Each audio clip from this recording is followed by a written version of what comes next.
생활고 끝에 가족들이 함께 극단적 선택을 한 송파구 세모녀 사건이 오늘로 10주기를 맞이했습니다. 이후에 사회보장 제도의 개선이 필요하다는 목소리가 곳곳에 터져나왔지만 여전히 복지 사각지대에 가려져 세상을 등지는 비극이 이어지고 있습니다. 윤태인 기자의 보도입니다. 10년 전인 지난 2014년 2월 26일 서울 송파구의 반지하집에서 세모녀가 숨진 채 발견됐습니다. 지독한 가난을 견디지 못하고 극단적 선택을 한 겁니다. 이들이 떠난 보금자리에서 찾을 수 있었던 건 내지 못한 각종 고지서들과 공과금 70만 원, 그리고 죄송하다는 내용의 유서뿐이었습니다.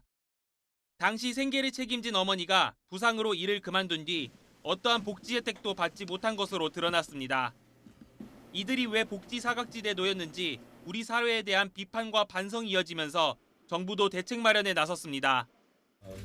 긴급복지지원제도나 기초생활보장제도 등에 따라서 틈새에 계신 이런 취약계층들을 보호를 하는 대책을 강구합니다. 10년이 지난 지금은 어떨까?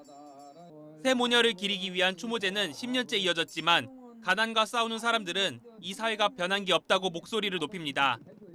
실제 빈곤을 줄이기 위한 대책은 턱없이 부족하다는 겁니다. 빈곤층을 발굴하는 데만 중점을 두고 일부의 지원 기준을 완화하는 수준으로 근본적인 대책이 되지 못하였습니다. 세모녀는 두 딸이 부양 의무자라는 조건 때문에 제도의 도움을 받지 못했는데 여전히 그 조항이 남아 있어서 제대로 개선이 이뤄지지 않았다는 지적도 나옵니다. 여전히 세모녀가 신청할 수도 이용할 수도 없는 변화에 그쳤다. 그러는 동안 복지 사각지대에 놓인 이들의 비극은 여전히 반복되고 있습니다. 재작년에는 경기 수원시에서 복지 사각지대에 가려져 도움을 받지 못한 어머니와 두 딸이 생활고로 세상을 떠났고, 지난해에도 성남에서 70대 어머니와 40대 딸이 가난에 힘들어하다 극단적 선택을 했습니다. 지난달에도 충남 태안 주택가 차 안에서는 부부와 초등학생 딸 등 일가족 3명이 경제적 어려움을 호소하는 유서와 함께 숨진 채 발견됐습니다.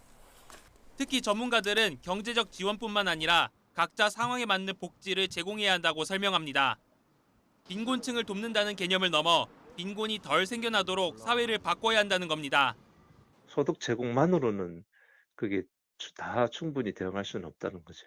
상담 외에도 이 구직 활동을 잘할 수 있도록 도와준다든지, 그러니까 여러 가지 이 개별적인 그런 그 개인적 가정적 상황들이 있지 않습니까? 갈수록 심화되는 사회 양극화 구조 속에서 세모녀의 슬픈 선택이 반복되지 않도록 사회보장 시스템의 근본적인 대책 마련이 시급한 시점입니다. YTN 윤태인입니다.